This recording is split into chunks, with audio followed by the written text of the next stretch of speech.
Agradecemos a los medios de comunicación que atiendan esta conferencia de prensa del Grupo Parlamentario de Morena, que se recorrió a esta hora por la sesión solemne que acabamos de terminar. Y queremos hablar de tres temas sobre lo que ocurrió ayer en el Consejo General del INE, donde los consejeros, las consejeras volvieron a violar la ley, y que el tema lo va a tratar a fondo la senadora Lucy Mesa.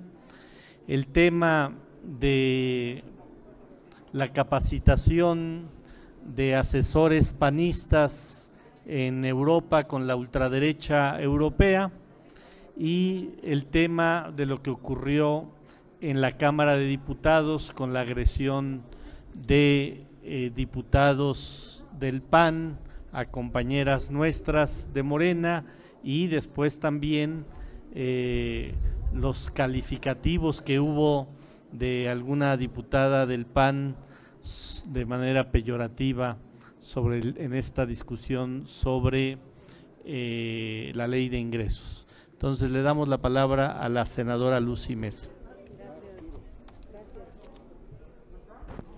Muy buenas tardes a los medios de comunicación que nos acompañan el día de hoy.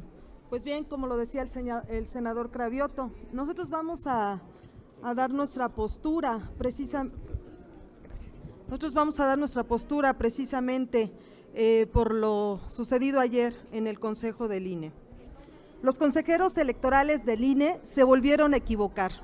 Ni el Senado de la República ni el representante de Morena ante este organismo están poniendo en duda la eficiencia de una aplicación móvil para recabar las firmas de apoyo ciudadano para la revocación de mandato.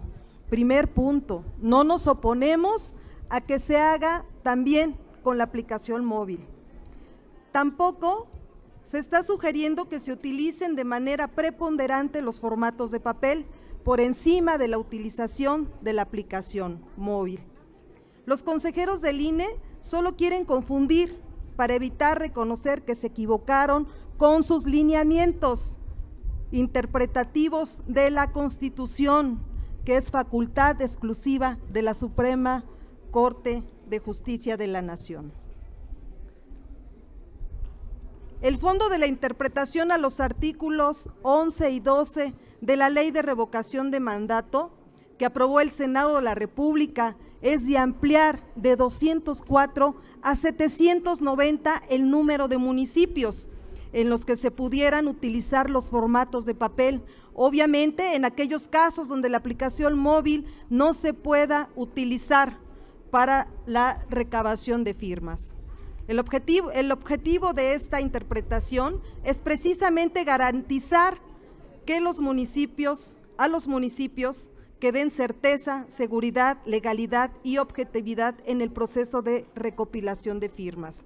En estos municipios considerados de muy alta y muy baja y alta marginalidad. De lo contrario, se estaría incurriendo en una exclusión de sectores sociales de la población de este importante proceso.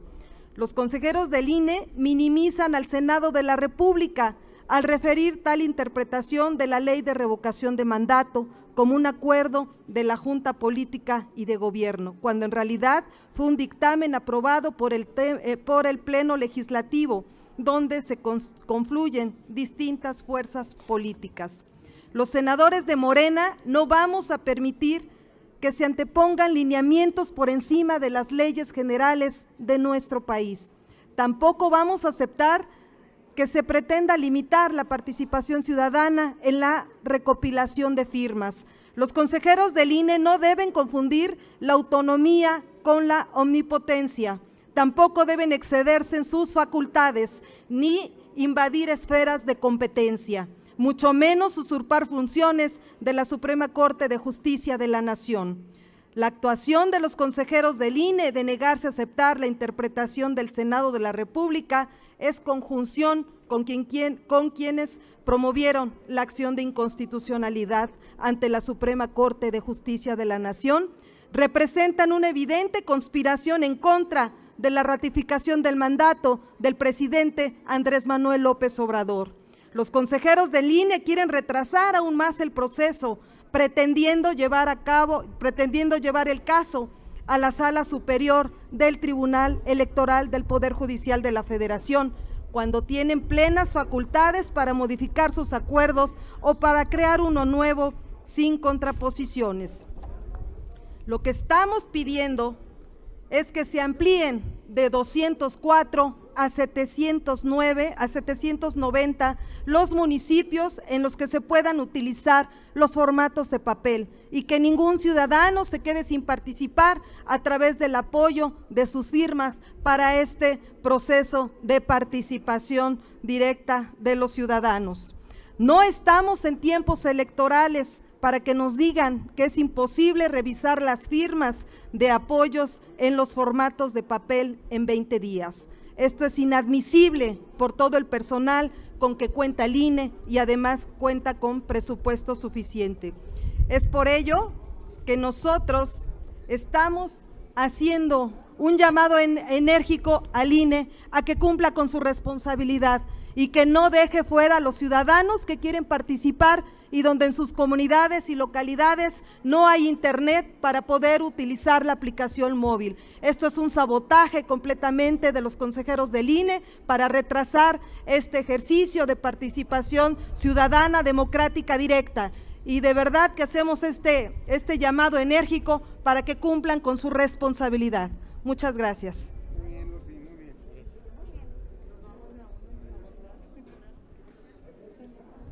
Bien, sobre el tema que ocurrió en la Cámara, las senadoras Margarita y Antares quieren comentar. Gracias. Buenas tardes a todas y a todos. Yo quiero hacer mención de algo que no podemos dejar pasar de lo que ocurrió en la Cámara de Diputados el día de ayer. El grupo parlamentario del PAN, en la desesperación que se encuentra por no poder seguir haciendo negocios al amparo del poder y porque el régimen neoliberal se está cayendo por fin, recurre a todas las formas de violencia habidas y por haber. Ayer la diputada Teresa Castel dijo en un ataque racista, clasista, de gran odio, que debíamos besar el piso, nos dijo hambriados a los de Morena, acusó al presidente de hambriado, y ese es el desprecio que tiene, no por nosotros, sino por quienes ellos, desde su trinchera, ahora sí que de sangre azul, como ellos se pronuncian, es el desprecio que tienen hacia los pobres en México, la gente que padece hambre, y así llaman, pero además dice que debemos besar el piso de los neoliberales. Imagínense nada más, es gravísimo porque se están exhibiendo. Y no paró allí, sino que el diputado Jorge Espadas, que es de Guanajuato, de mi estado, que se caracteriza por su violencia, ayer estuvo jaloneando a las compañeras diputadas de nuestro movimiento. Y después andan diciendo que no, que se estaban defendiendo. Los videos son obvios en donde jalonean mujeres. Ellos dicen que fueron agredidos por hombres, pero ellos se ven jaloneando a las mujeres en un ataque más machista de los que ellos han protagonizado, tanto en la Cámara de Diputados como aquí en el Senado. Entonces, repudiamos estas manifestaciones machistas, clasistas, racistas del grupo parlamentario del PAN. Gracias. Gracias. Efectivamente, textualmente la diputada menciona hambriados, el presidente y todos los de la Cuarta T deberían besar el piso que pisan los neoliberales, bola de hambriados, se la pasan trague y trague. Yo invito a la diputada en mención a que suba el nivel de su debate. Yo la invito a que efectivamente tengamos un debate cara a cara, frente a frente, y me diga hambriada, y me diga que me la paso trague y trague. Y sin embargo, yo sí le puedo demostrar el daño que ellos le han causado al pueblo de México. Hay que subir el debate compañera legisladora, diputada, hay que justificar nuestras ideas, hay que demostrar que tenemos la razón y no caer en un pleito tan bajo como el de decirnos lo que se nos ocurre y descalificar a un compañero legislador o legisladora. Reto a la diputada a que tengamos un debate frente a frente y me vuelva a llamar hambriada. Y yo le demostraré de lo que ella no es capaz. Gracias, muy amables.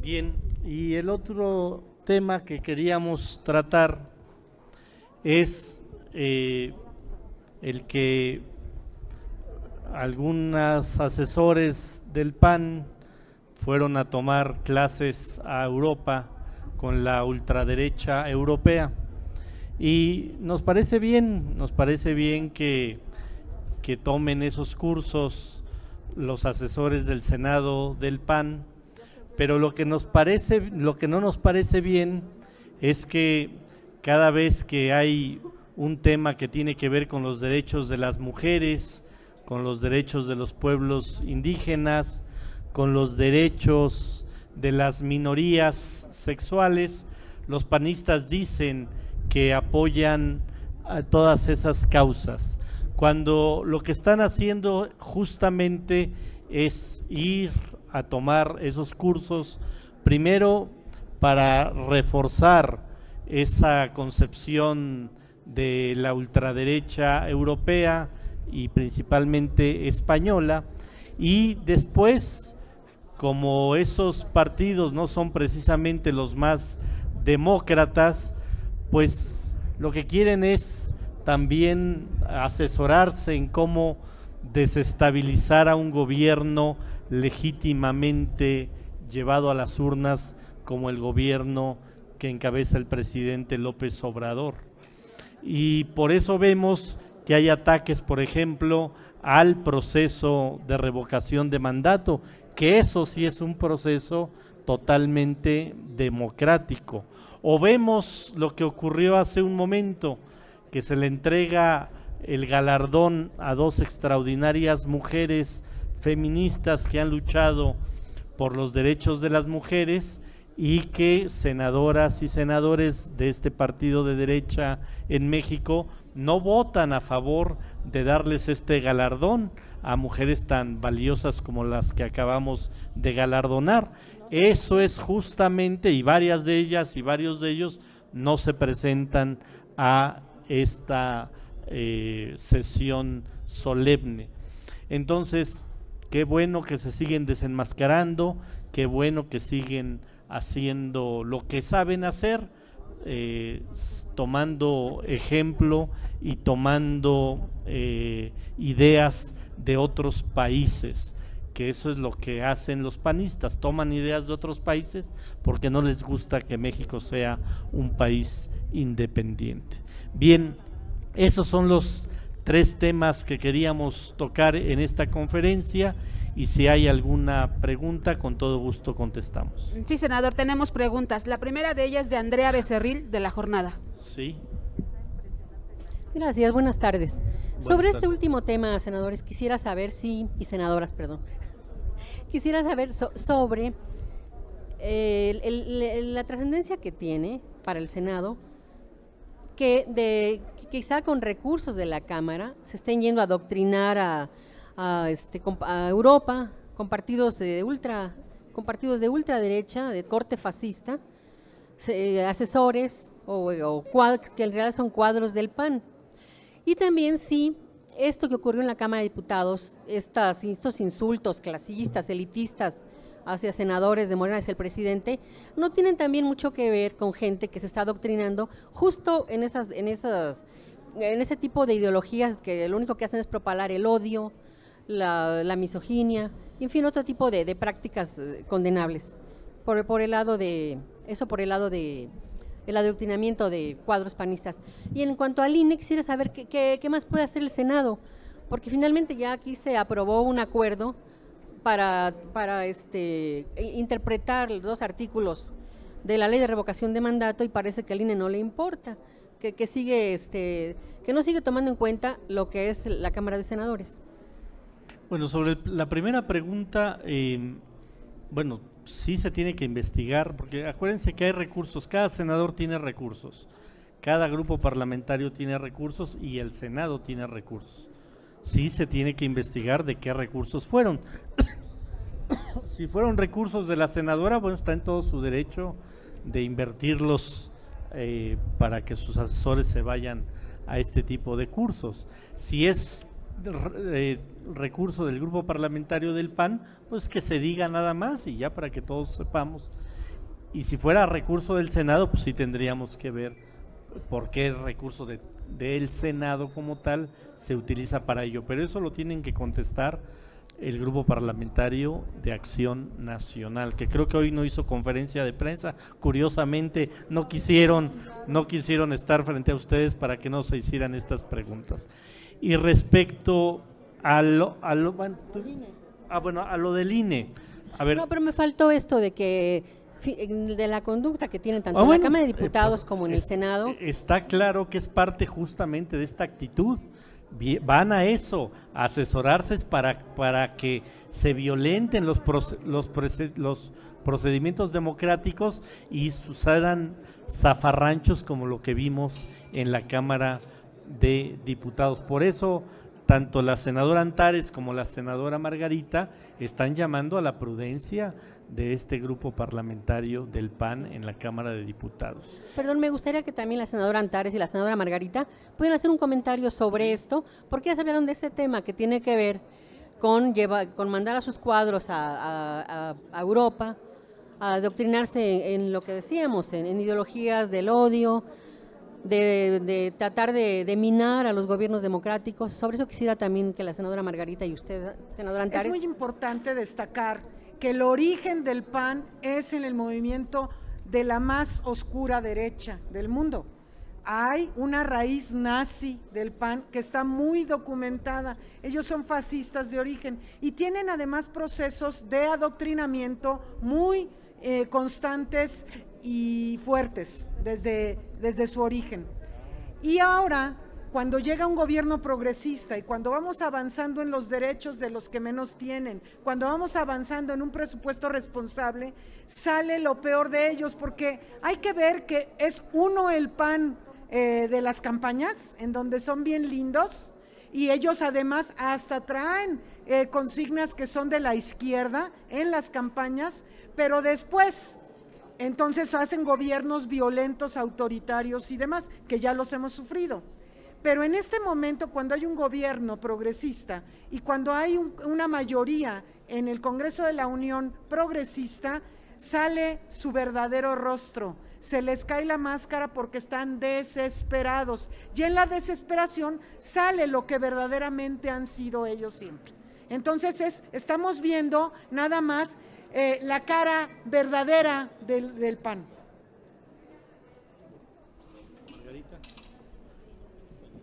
Claro que sí, con mucho gusto, agradezco la pregunta de mi opinión. Cualquier senador o senadora puede gastar su dinero en lo que desee y en lo que quiera, su dinero de su bolsa. También está en todo su derecho de gastar las subvenciones, que es dinero del pueblo, en lo que quiera, nada más que va a tener que rendir cuentas. En este caso, yo celebro que se haya hecho público que los o las senadoras envían a su equipo y a su personal a capacitarse, a informarse, a adoctrinarse en lo que definitivamente yo estoy en contra por convicción. El racismo, el desprecio hacia los pobres, el cómo influenciar a los hombres para que agredan a las mujeres o cómo influenciar a las mujeres para que siempre estén sometidas. Yo celebro que se haya hecho público porque así los y las ciudadanas de México estarán pendientes, efectivamente, como dice la compañera Antares, del rostro bonito, agradable que les presentan y que aparentan ser progresistas y no es cierto. Definitivamente, quienes están de este lado nunca van a estar del lado de las causas de la gente que lo necesita. Gracias. Bueno, y sobre la forma en que el INE sigue violentando la ley, todavía hay 2 recursos, y ahorita voy a hablar de otros más que podemos hacer. Está en el Tribunal Electoral la demanda de Morena. Esperamos que los magistrados del Tribunal Electoral no le permitan al INE que siga violentando la ley. Esperamos la resolución del Tribunal Electoral. Y aquí en la Cámara de Senadores está la iniciativa para que se dé una interpretación auténtica de la ley. Quedó en comisiones, está en la Comisión de Gobernación. Vamos a intentar sesionar en la Comisión de Gobernación el lunes para meterlo la próxima semana al Pleno y que se vote en el Pleno y se manda otra vez como otra figura jurídica. Y también estamos valorando solicitar la comparecencia del presidente del INE, de Lorenzo Córdoba, para que venga aquí a explicar por qué son unos violentadores de la ley. Y si fuera necesario, hasta podríamos valorar que se iniciara un juicio político contra ellos. Porque miren la desfachatez. Lorenzo Córdoba dice que no hay dinero y que no tienen recursos ni materiales ni humanos para poder contar las firmas de papel. Pues tienen 13,000 millones de pesos. 13,000 millones de pesos y dicen que no hay dinero. Y voy a poner el audio que el consejero Ciro Murayama subió en sus redes para que vean lo cínico que es, porque de veras esto ya es un cinismo y ya es una ofensa a la democracia de este país, lo que pone Ciro Murayama. ¿Se oye? No se oye. Bueno, ¿qué dice Ciro Murayama? Dice que si aprobaran los formatos en papel, se registrarían muertos, personas suplantadas, gente que se le violaría y se le pondría su firma sin estar. Pues, ¿qué se cree esa persona? ¿Qué se cree ese señor? ¿Que los mexicanos somos tranzas? No, en lugar de favorecer la democracia, él piensa que los mexicanos estamos viendo a ver cómo violentamos la ley. No, los violentadores de la ley son ellos, porque además en este proceso que quieren de levantar las firmas por la app, también están violando algo que se llama datos personales. Ellos en el punto 13 dice que se le tiene que tomar foto a la persona. O sea, ya no nada más es tomar los datos del INE y subirlos a través de la aplicación. Dice, enseguida aparecerá a la pantalla de foto viva, donde se le deberá tomar al ciudadano la fotografía presencial de su registro. Para la toma de fotografía, la fotografía deberá ser tomada de frente. Se recomienda evitar el uso de lentes, se evita el uso de gorra o sombrero. O sea, están tratando a los ciudadanos como delincuentes. Así es como está procediendo el INE. Deberá verificar que la imagen no sea borrosa, el rostro del ciudadano deberá estar descubierto. Esto es lo que le están obligando a los que quieren recabar firmas por medio de esta aplicación a los ciudadanos. Esto es inconstitucional.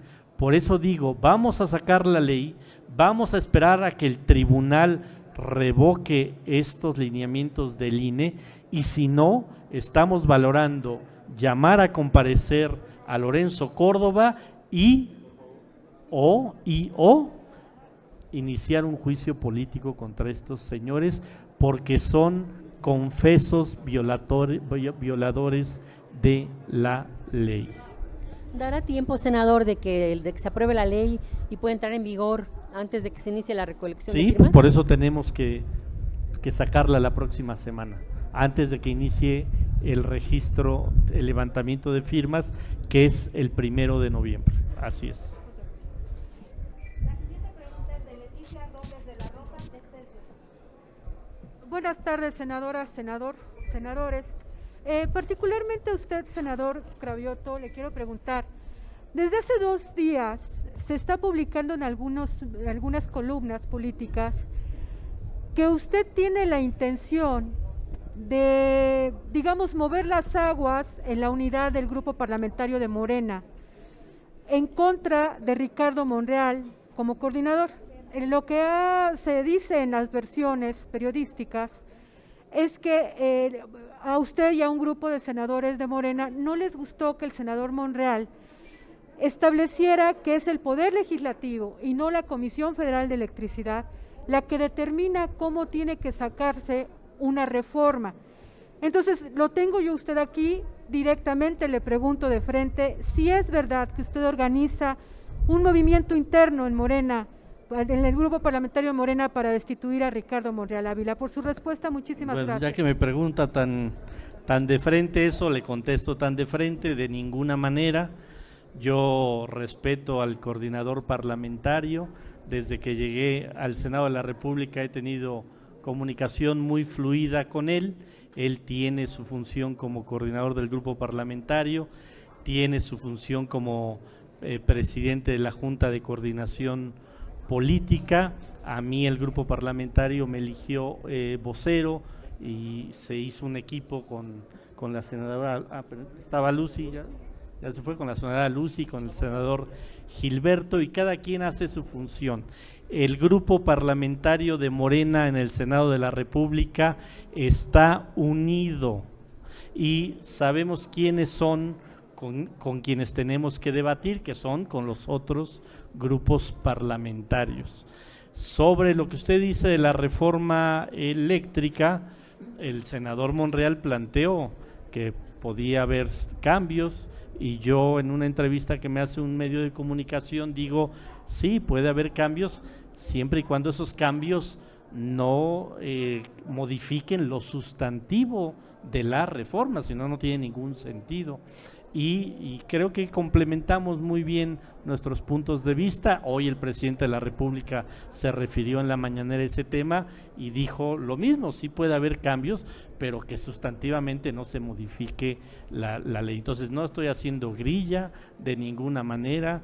Tengo una muy buena relación con el senador Monreal, nos conocemos ya desde hace muchos años, cuando yo era coordinador de los diputados de Morena en la Ciudad de México y él era delegado de Morena en la Cuauhtémoc, que ahí trabajamos muy bien 3 años. Entonces, no, de ninguna manera hay grilla. El grupo parlamentario de Morena en el Senado de la República pues tiene una vida interna muy importante, hay muchos puntos de vista al interior del grupo y siempre se platican en las reuniones anteriores, etcétera. De ninguna manera hay grilla al interior del grupo parlamentario de Morena y yo no siento grilla por parte del coordinador hacia mi persona, todo lo contrario, ha habido apoyo del coordinador hacia mi persona y yo también le he refrendado el apoyo al coordinador. Gracias. De nada. Le pregunta Gerardo Cedillo de Enfoque Noticias. Sí.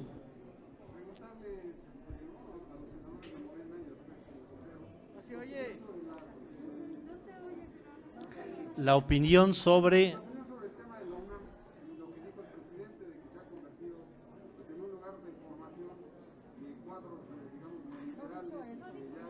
no, ¿quién o yo?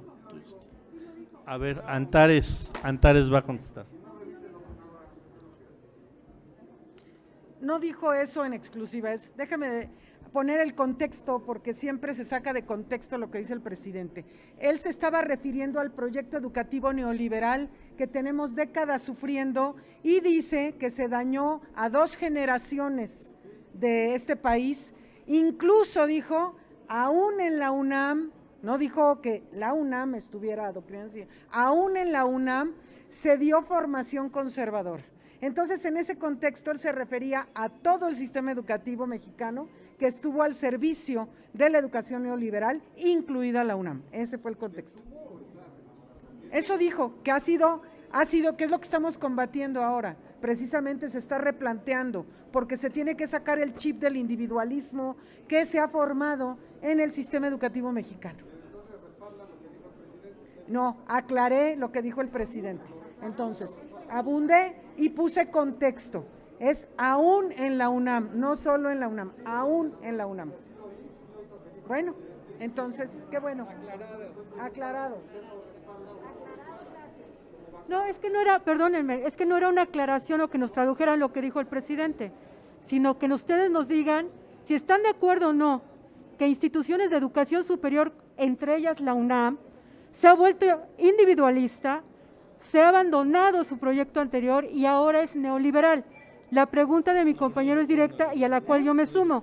Ustedes, 2, 4, 6, 7 senadores de Morena, 8, perdóneme, senador Manchaca, coinciden con que la Universidad Nacional y el resto de las instituciones de educación superior son neoliberales e individualistas?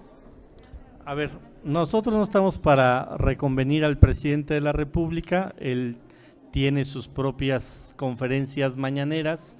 Nosotros nos parece que no solo en el ámbito de la educación, sino en el ámbito de la salud, en el ámbito de la cultura, en muchos ámbitos de la propia economía, pues había dominado por muchos años, por 36 años, un esquema de pensamiento que permeó en toda la sociedad y que ahora se está revirtiendo.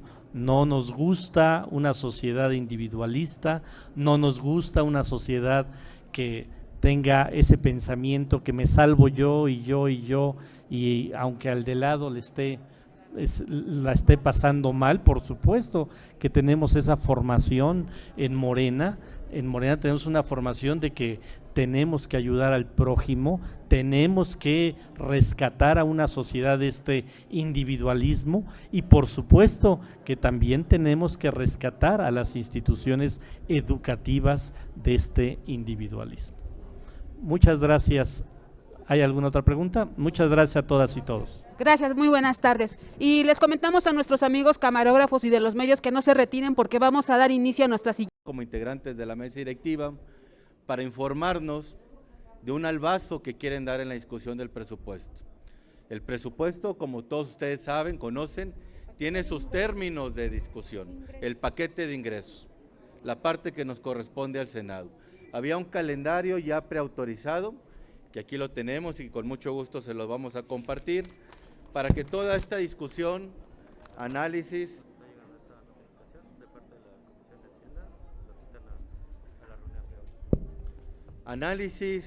discusión, se llevará a cabo la próxima semana, que hubiera un foro, un parlamento abierto para escuchar a la sociedad civil, que hubiese una reunión de funcionarios de Hacienda con todos nosotros para ver después de este foro los pormenores, que se abriera la sesión ordinariamente para discutirlo en los tiempos que están establecidos en la ley, en la Constitución y los acordados aquí hacia el interior. Pero nada, están queriendo adelantar todos los tiempos, aún y cuando en la Cámara de Diputados la discusión duró 2 días más. Y ahorita hace un momento me están diciendo que mientras estábamos aquí tomando el uso de la palabra, está llegando la convocatoria para convocando de manera extraordinaria. Yo quisiera saber cuáles son esos elementos extraordinarios que han sucedido para que en 20 minutos, ahorita en 15 minutos ya, se instale extraordinariamente la comisión para discutir el presupuesto de ingresos, la ley de ingresos. Esto a todas luces es un albazo, a todas luces es un arrebato. Tuve la oportunidad de ser diputado federal e integrar esta comisión cuando el PRI tenía mayoría en la 62 legislatura y nunca se vio esto. Tampoco lo vi cuando gobernaba Fox, cuando gobernaba Calderón, cuando el PAN tenía mayoría. Aquí se están llevando las cosas al extremo. ¿Cuál es el miedo, cuál es el temor de querer socializar la discusión del presupuesto? ¿Cuál es el miedo de escuchar a la sociedad civil? ¿Cuál es el miedo que vengan los funcionarios de Hacienda la próxima semana a platicar con todos los compañeros senadores de todos los partidos y ver los pormenores? Están dándole un tiro de gracia al Parlamento abierto, a la democratización, a la socialización de la discusión del presupuesto. Aun y cuando en la Cámara de Diputados se tomaron 2 días más y fue una discusión larga, ardua, hasta a altas horas de la noche, aquí lo quieren hacer ahorita el fin de semana, para subirlo al Pleno el martes a primera hora y votarlo sin análisis, sin discusión previa alguna. Me voy a permitir ceder el micrófono a mi compañera Minerva y a otros compañeros que quieran abonar. Gracias, compañeros de los medios de comunicación. Pues no, básicamente externar nuestra molestia como grupo parlamentario, porque pues realmente no hay razones para adelantar esta discusión, además de que nada prácticamente de lo que fue propuesto de manera muy importante y muy señalada por las organizaciones y cámaras empresariales fue tomado en cuenta en lo que se aprobó hace un rato en Cámara de Diputados, hace algunas horas. Entonces, pues queremos nosotros plantear que se respete el calendario establecido, que además había sido ya acordado por la mesa directiva de la Comisión de Hacienda. Este calendario, por supuesto, prevé mañana viernes un parlamento abierto y luego el miércoles la reunión con los funcionarios de Hacienda y comenzar la discusión pues en el Pleno el día jueves 28. Entonces eso es lo que planteamos, que no se hagan las cosas al vapor, que se dé el respeto que merecemos los senadores y las senadoras, porque pues Morena todo lo hace a prisa, a Morena no le importa incluir medidas de fondo que realmente impacten en el desarrollo del país, que realmente activen la economía de México y mucho menos que apoyen a través de las medidas que están previstas en la miscelánea, en la ley de ingresos, en la ley de derechos, cuestiones que apoyen a las familias mexicanas. Es cuanto.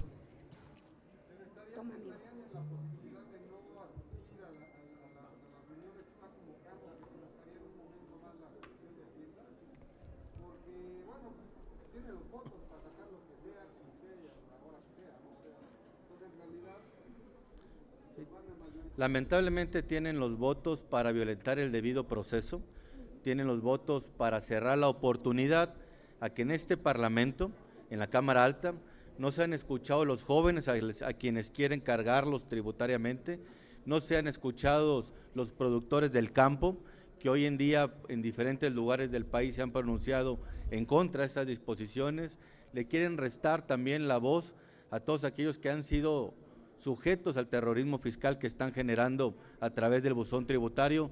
Todas estas voces, la criminalización de los contadores, entre otras cosas, quieren cerrar con esa mayoría todos los espacios de discusión que se tienen que generar aquí. ¿Alguien más de los compañeros que tenga alguna pregunta sobre el tema? ¿Sobre el tema? Sobre el tema. Sí, le pregunta Andrea Becerril de La Jornada. Sí, es que no contestó, senador. ¿Irían o no a la reunión en caso de que se lleve a cabo hoy? Estaríamos en este momento terminando con ustedes, dialogando con los demás grupos parlamentarios, quienes entiendo que tampoco están conformes, no están contentos. Es importante que el bloque opositor se mantenga en estos términos unido. Esperemos que así sea.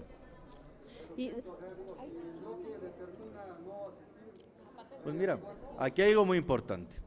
Hay algo muy importante. Ahorita hay sesión, hay votaciones y están convocando ya para dentro de 13 minutos.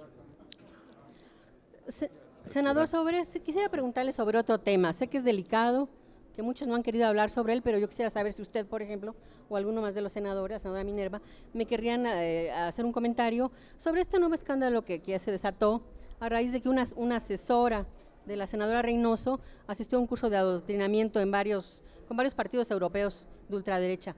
Quisiera preguntarles si en el caso de ustedes ocurre algo igual, si también mandarían sus asesores a ese tipo de cursos, y además preguntarles si consideran válido que con recursos del Senado, porque a la asesora le pagan con recursos del Senado, se utilicen para que vayan a Europa con los principales partidos de ultraderecha que tienen normalmente un mensaje de odio o de división.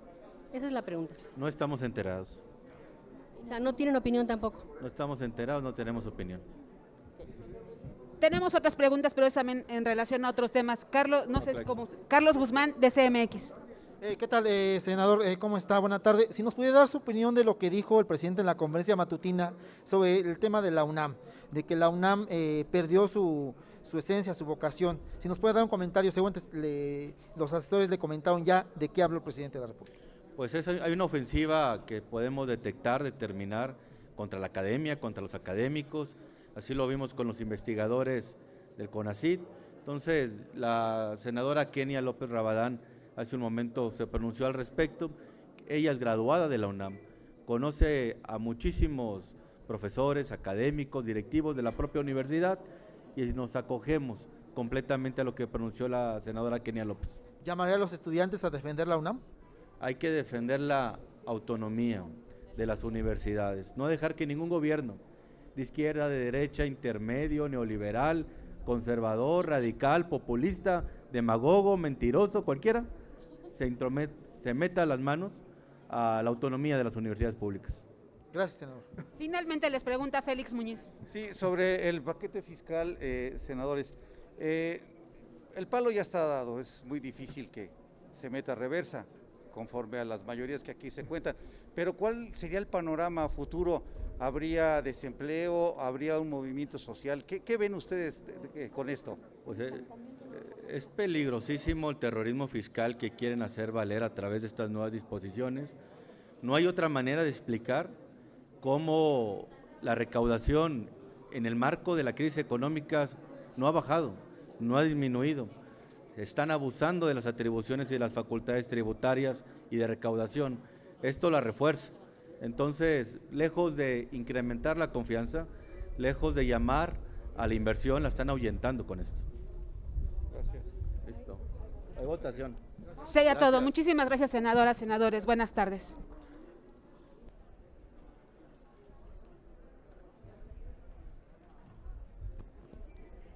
Muy buenas tardes a los medios de comunicación, gracias por apoyarnos y a todos los que nos miran a través de las redes.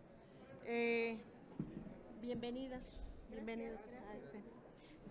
El tema de la conferencia de prensa a la que he convocado es para dar a conocer una preocupación que nos ha expresado varias y diversas organizaciones y personas dedicadas a la medicina tradicional, sobre la posible dictaminación de una minuta que reforma y adiciona diversas disposiciones a la Ley General de Salud en materia de aprovechamiento y protección de la medicina tradicional e indígena complementaria.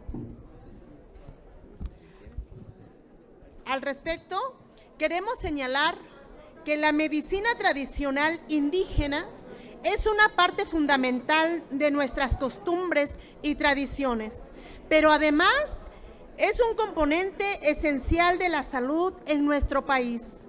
La medicina tradicional debe ser reconocida, valorada, utilizada, respetada, preservada, promovida y transmitida de manera adecuada. Sin embargo, nos han manifestado que los pueblos y comunidades indígenas y afromexicanos no fueron escuchados cuando se llevó a cabo la discusión en la Cámara de Diputados. Por tal motivo, fue una reforma aprobada sin ser consultada previamente por los pueblos y comunidades indígenas y afromexicanas. Esta situación no debe pasar porque estamos afectando usos y costumbres y estamos dejando de lado las voces más importantes. En este proceso. Ellas y ellos son los destinatarios finales de la ley y sus voces deben ser escuchadas y valoradas a la hora de tomar una decisión. Por eso están aquí un grupo de compañeras y compañeros de Chiapas para expresar sus inconformidades y para pedir que sean escuchados sus comentarios y recomendaciones. Considero que debamos abrir las puertas del Senado para escuchar todas las voces y tomar una decisión basada en un criterio de congruencia y respeto a las autoridades de cada comunidad. Por esta situación, hacemos un llamado a todas las comisiones dictaminadoras para que puedan dialogar con los grupos que tienen una especial preocupación en este tema, antes de dictaminar esta minuta. Sé que quienes presiden las comisiones de salud y de estudios legislativos segunda tienen la sensibilidad para escuchar, para dialogar y encontrar una solución viable en beneficio de toda la población. Es importante que se les escuche antes que se dictamine y apruebe una reforma que no tiene el aval de los pueblos y comunidades indígenas y afromexicanas. Creo que es muy importante que al momento de hacer una reforma que implique consecuencias para ellos, deben ser tomados en cuenta con sus opiniones y comentarios. Si construimos una reforma que implique eso, nos veremos beneficiados y legitimaremos un verdadero proceso incluyente en el que se tomó en cuenta a todas y a todos. Finalmente, creo que hablamos mucho sobre las consultas a los pueblos indígenas y me preocupa que solamente sean discursos, que estamos diciendo que estamos empoderando a los pueblos indígenas, que los estamos tomando en cuenta, que se les está haciendo consulta, solamente para algunas ocasiones sí se les toma en cuenta a los pueblos indígenas y entonces sí son importantes. Creo que estos son los temas importantes donde ellos deben de ser consultados, donde la tradición, donde los ancestros, donde las medicinas que han sido por años. Y creo que este momento es un momento histórico y muy importante que de verdad deben ser consultados. Y por eso estamos aquí y hacemos la invitación para que se hagan y se abran mesas de trabajo, mesas de diálogo, donde podemos estar, donde puedan participar diferentes etnias, diferentes grupos de médicos tradicionales que de verdad se sientan incluidos, porque es lo que se busca, es lo que estamos haciendo y queremos lograr en este país, que sean incluidas todas las voces. Por eso están aquí, por eso hoy es la invitación y les voy a ceder la palabra, porque ellos son los que conocen, ellos son los expertos y ellos son los inconformes también, para que ellos puedan expresar sus diferentes opiniones.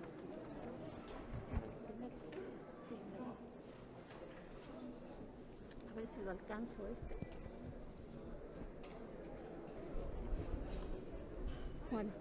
Bueno, buenas tardes, ciudadanos, representantes del Senado o de los del Senado. Mi nombre es Lucía Pérez Santis. Yo soy de una comunidad de La Libertad, municipio de Huistán, Chiapas.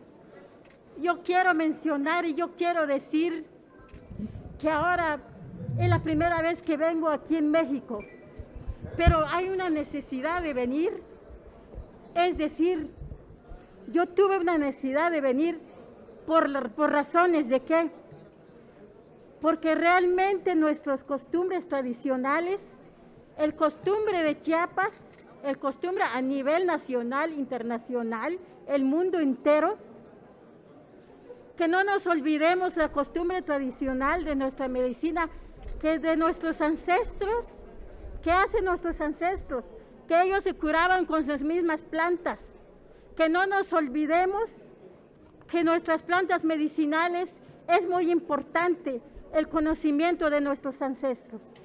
Y yo recalco a todos los senados, a todos los gobiernos, todo mexicano, que les pido el favor, nada más, que no se olviden el conocimiento de nuestros ancestros, de todos crecimos con las plantas medicinales. Entonces, ahora yo les voy a leer este pequeño documento que traemos en Chiapas.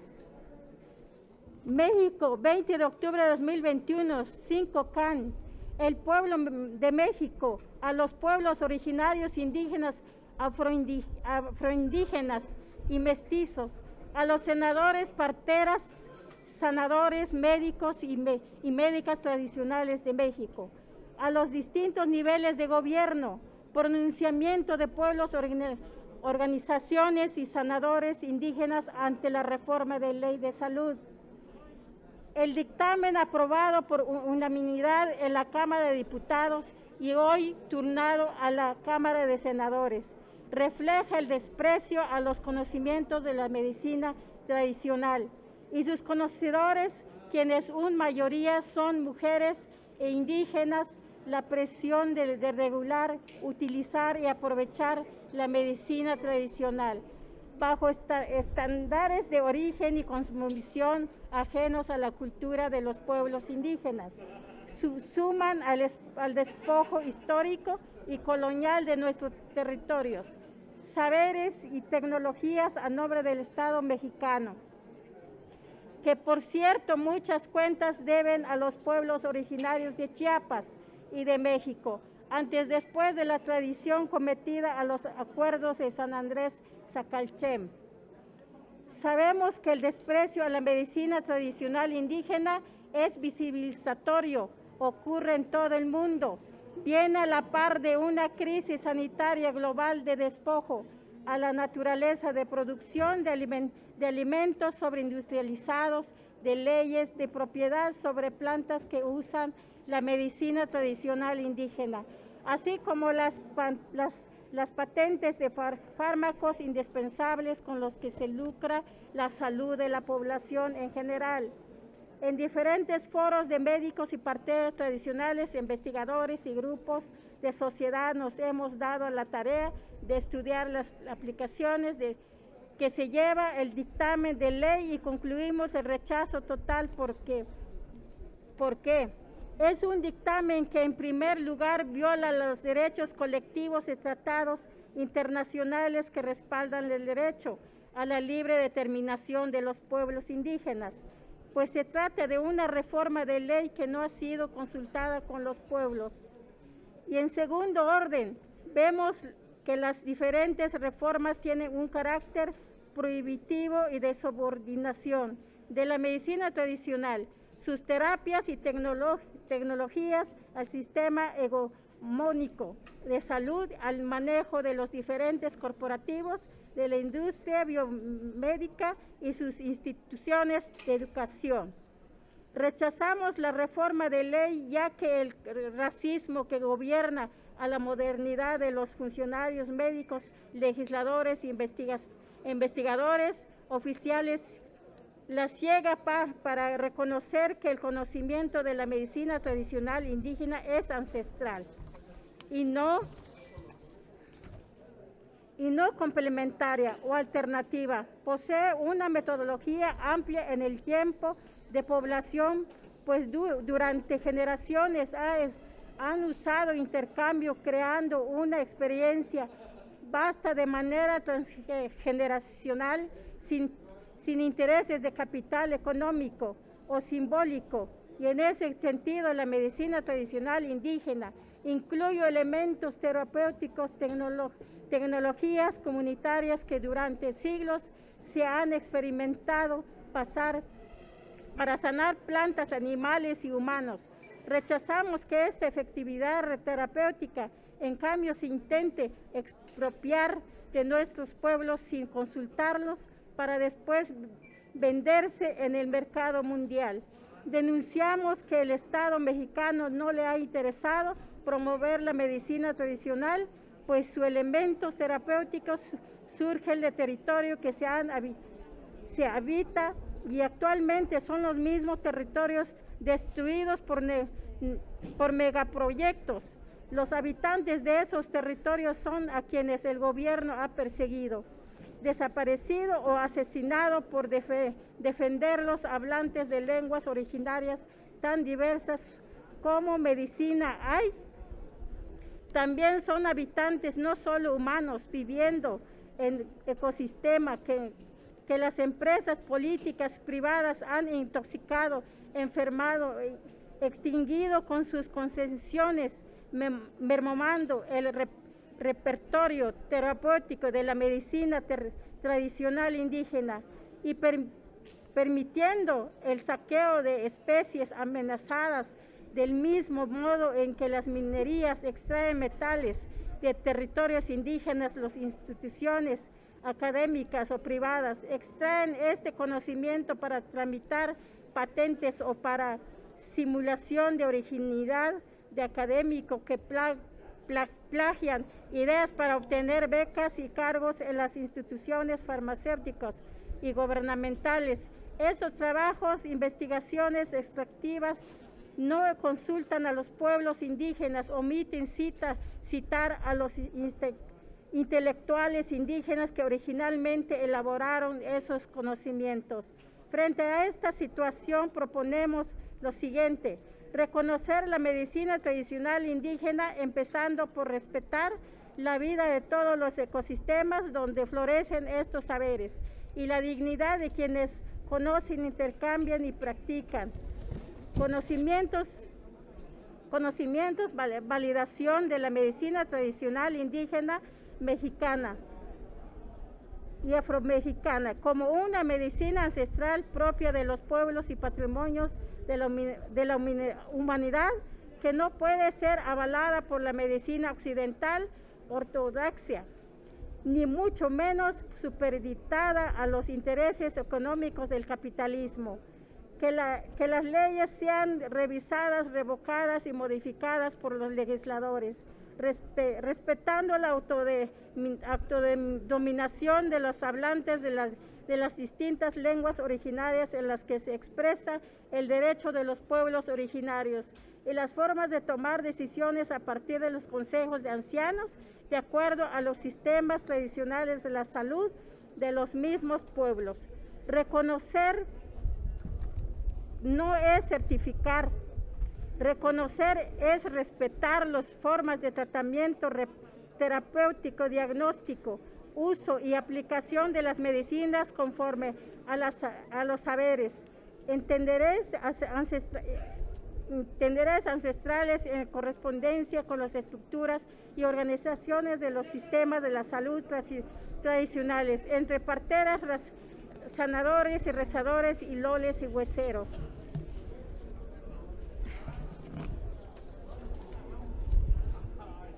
Pulsadores, quienes son poseedores de saberes respetables como deben de ser, subordinados ni controlados por el modelo médico, hegemonómico y militarizado, ni por la academia con conflicto de intereses como ha sucedido años atrás, intentando certificar a las parteras, incluyéndolos un modelo que sigue significando violencia obstétrica y la desaparición de la misma partería de nuestras poblaciones. Dar cabida a un consejo de médico parteras tradicionales venidas de la población indígena para resolver y consultar y atender cualquier modificación o legislación competente a la medicina tradicional de los pueblos indígenas. Convocamos el Encuentro Internacional de Defensa de las Medicinas Tradicionales a llevarse a cabo en San Cristóbal de las Casas, Chiapas, del 16 al 20 de noviembre del presente. Respeto a los derechos de autonomía y libre determinación de los pueblos y sistemas de salud. No a la privatización de la vida, la naturaleza y los saberes ancestrales. Respeto a la autonomía a las universidades indígenas como Oaxaca, Universidad Autónoma Comunal de Oaxaca. Firmantes: Ichimo Tanil, Centro de Capacitación en Culturas Ancestrales de Chiapas, CRIM, Consejo Supremo Regional Indígena Maya MAM de Soconusco, Chiapas. Firman Tate Esteban Bravo Verdugo, Gobernador Indígena MAM del Soconusco, Chiapas y México. Comunidad San Juan Chamula y Lol Salvador Xalic, Herbomaya, Chiapas. Colectividad de elaboración del Manual de Prevención y Tratamiento de COVID con plantas de los Altos de Chiapas. Colectivo Casa Gandhi, colectivo Artemisas, Casa de Partos Tradicionales de Paloma Azul, San Cristóbal de las Casas. Parteras Casa Materna del Hospital de las Culturas Chiapas. Universidad La Tierra Oaxaca, Universidad Autónoma Comunal de Oaxaca. Parteras Diosas de Oxitocina, Ciudad de Oaxaca. Gracias. bueno, todo lo que, pues todos los medios, pues esperemos que esto, pues que sea la última vez que venimos a darnos de conocer que somos indígenas, que tenemos el conocimiento ancestral. Nada más eso quiero decir. Gracias, gracias. Buenas tardes. Antes que todo quiero agradecerles a todos los presentes. Senadora, muchas gracias por este espacio, por recibirnos aquí en nuestras oficinas. Mi nombre es María Isabel Ramos Delgado, gobernadora indígena del estado de Chiapas. Soy también integrante del Consejo Supremo Náhuatl de Calpulli Tecuani y soy presidenta de la Fundación Despertar Humano. Hoy en día muy especial porque estamos aquí ante usted, senadora, que sabemos que no está precisamente en sus manos, pero que nos puede ayudar mucho de esta inconformidad. Realmente no estamos en una discusión, no estamos en una división. Lo que pretendemos hoy, que realmente todos los legisladores, todo el sistema gubernamental realmente comprendan y den el respeto y el lugar que se merece nuestra medicina tradicional. No es justo que ahorita nuestras abuelas, nuestros abuelos vengan de diferentes estados, de diferentes lugares, dejando su trabajo para que estemos haciendo esta petición del rechazo de lo que quieren hacer. Realmente nuestros abuelos, nuestras tatas, nuestras nanas han sido los que preservan, son los que cuidan y los que practican la medicina tradicional, que es la medicina tradicional que nos ha mantenido con vida toda la historia humana. No vamos de cientos de años, vamos de toda la vida. ¿Por qué? Porque realmente la medicina tradicional, la medicina espiritual es lo que realmente hemos tenido. Hoy en día se vale evolucionar, tenemos a los médicos y no les quitamos sus derechos, no les quitamos el respeto, pero también pedimos ese mismo derecho y ese mismo respeto para nuestras medicinas. Realmente nosotros somos los que preservamos el cuidado hacia nuestra madre tierra, también cuidamos el ecosistema. Señores, por favor, de verdad les pedimos que se haga un poquito de conciencia y que realmente escuchen esto. Hay temas en lo que les corresponde a ustedes como legisladores, pero hay trabajo que solamente nuestros tatas, nuestras nanas, nuestros abuelos les corresponde hacer, y esto, meter, ahora sí como decimos, la cuchara en el trabajo que solamente ellos saben hacer, no vemos en dónde esté el respeto. Están violando los derechos de las consultas ciudadanas, reglas que ustedes mismos pusieron. Y ahorita exigimos que por lo menos se haga esa participación ciudadana, ¿sí? La cual no se ha llevado a cabo y sin embargo la petición ya está hasta aquí en el Senado. Pedimos un poquito de respeto, que nosotros nos vamos a comprometer, que la intención de lo que traen es a organizar a todas nuestros abuelos. Lo vamos a hacer, se está haciendo la formación del Consejo Supremo de Hombres y Medicinas Tradicionales del país y nos vamos a organizar también con otros abuelos de otros países, porque aquí se trata de hermanar, se trata de unir un solo corazón. Esa es la petición que hacemos hoy en día, diputada, senadora, perdón, y muchísimas gracias por recibirnos aquí. Muchas gracias. Pues terminamos, ¿no?